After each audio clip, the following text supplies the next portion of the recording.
G'day, West Ham mates. Welcome to the Southern Joe West Ham show with your West Ham mate from down under, Southern Joe. Good to see you. Welcome to episode 2 and my origin story. The story of an Aussie kid who became a West Ham fan amongst a sea of mainly plastic fans, looking for the shiny club with pretty much little to no soul, just looking for the fancy pants, big money teams. Now, to those that have viewed my pilot episode, a big, big thank you to you. And I hope you're along for the ride and bring along people with you. Now, the term mission statement may be hokey to some, but I truly believe in putting United back into West Ham United and the West Ham United fan base. Now, before we start, a big, big thank you to Eddie Furman of the West Ham Only group on Facebook. He's made me see that I need to be thankful for anyone who is allowing me to post my YouTube links on their Facebook page. Big thank you there. Now, I haven't heard back from some of the other pages that I've posted on regularly, but I'll send them the link for this episode onto their private messenger to the admins. And if they allow the posting, they'll also get shout outs in the next episode. That I promise. Now, with this episode, I want it to be a two-way street. I would love for you guys to share your story on how you became a West Ham fan in the comment section. For example, were you born into it? Did you have a mate who played for the West Ham, or a relative maybe? Or was it a partner who got you into it, or a mate? Or will it be along the lines of my story? So here is my story. Now, I was born in Sydney, Australia in 1964. My parents were Hungarian immigrants who actually, for a short while, they lived in England, but didn't quite feel it was right for them. So they ended up settling in Australia. Now, my mum is still with us, but Dad sadly passed away in 2019. That was just 1 month after his 90th birthday. So he did have a good innings.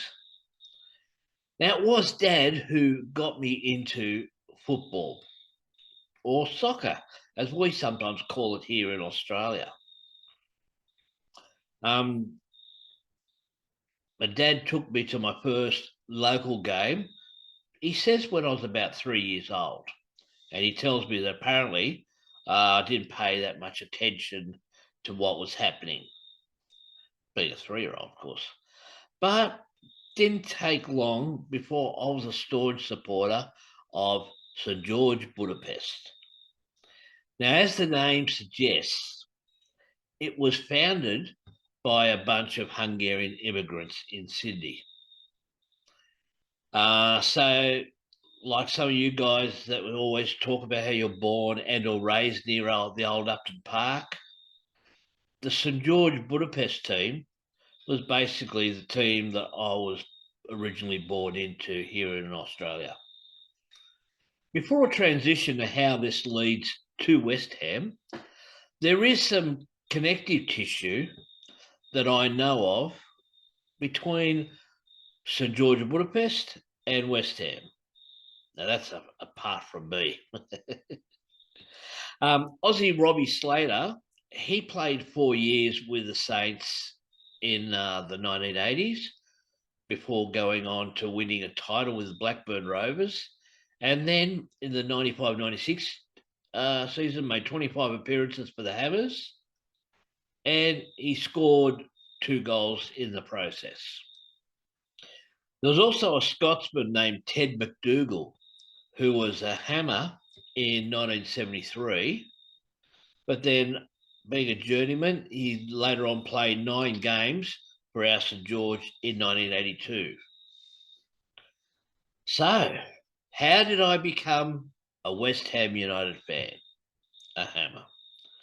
Well, as I started making friends in primary school, my mates were talking more about rugby league, that more so than soccer. So I started becoming interested in rugby league. I love all sports, by the way. The media coverage in rugby league in Sydney, it would be equivalent to what you would expect to get for Premier League coverage in England.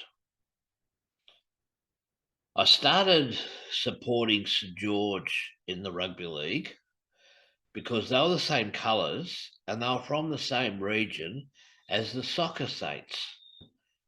But somehow it didn't feel right. Now, it was at that stage too that I found out that I was actually born in Parramatta, and that was in a hospital that now no longer exists. So I've been a Parramatta Eel fan ever since in the rugby league. So that's that squared away. Now, one Saturday afternoon, I was flicking stations and I was starting to get the hang of rugby league and the rules and that. And then I accidentally found this weird game on TV. Now, this weird game I later learned was Aussie rules, what they played down in Victoria at that time. Now, they had a team called St Kilda, so, Saints, but that didn't feel right either. So I ended up following the Carlton Blues because they had a player with the same surname as my best friend when I was in primary school. So that's another support that I had squared away. Now, this time, my dad and I had discovered that the ABC TV, which is our equivalent of BBC, was showing a show called The Big Match. Now, you English folk, long-time folk will know that this was the highlights show that featured 3 matches from the English football. And this was shown on a Monday night at 7:30 p.m. And the Big Match predominantly showed First Division games. Now, I liked Leeds at that time because someone in the movie Ben Knobs and Broomsticks mentioned them, and I'd seen them on the Big Match. But somehow that didn't quite feel right either. It's really funny like that, even at the young age. Then 2 things happened. Firstly, our next door neighbours, they were this lovely older English couple. The husband, Fred, as a side note, he ended up being a janitor at my high school when I was at high school. But anyway, for my 10th birthday, they gave me this really nice hardbound comic book, which was called Boys Own Annual 1974. Now, amongst all the stuff in there was this question about, in the questionnaire thing, about 2 blokes and what they were doing in the crowd.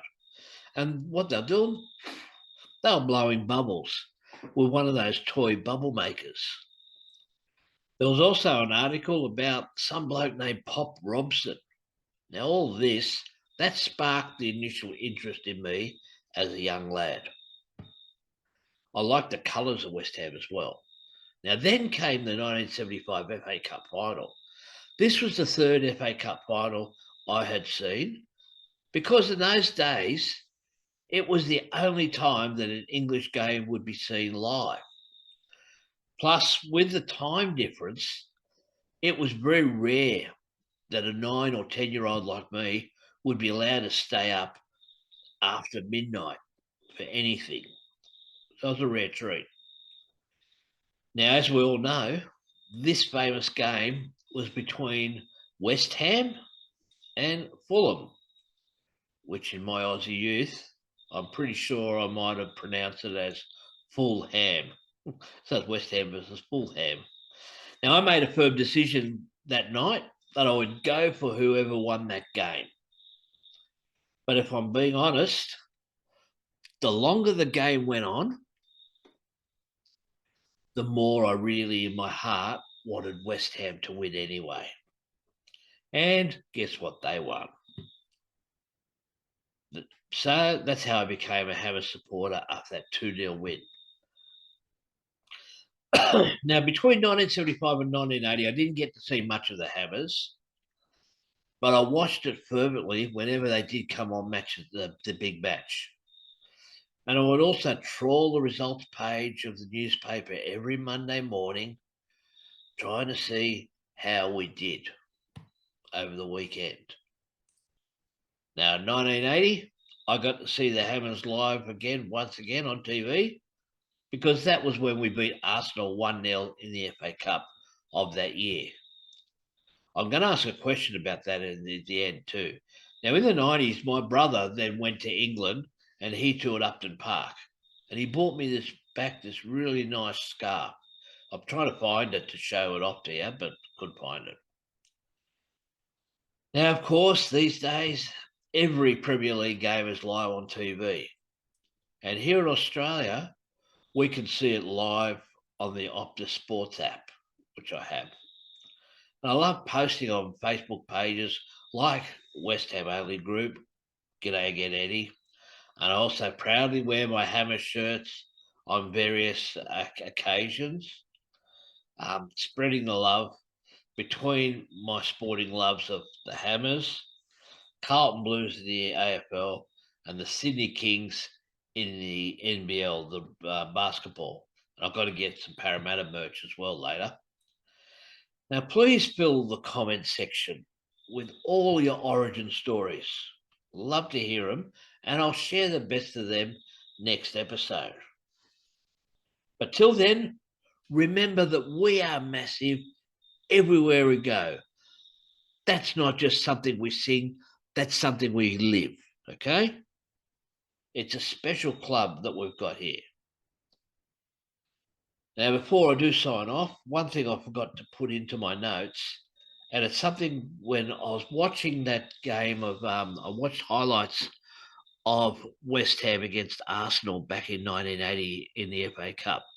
I noticed that both teams were wearing their alternate uniforms or away jerseys.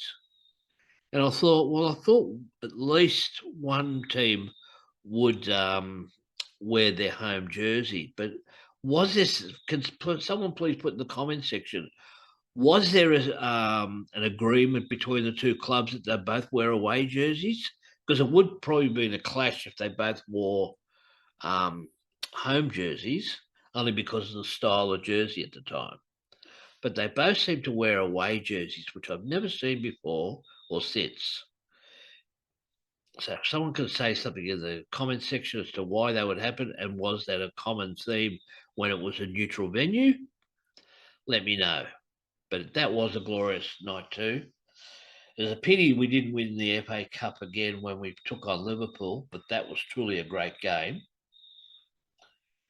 Either way, this is Southern Joe, your West Ham mate, trying to put United back into the West Ham United fan base, trying to be positive. Till next time, this is Southern Joe, your West Ham mate, saying hooroo.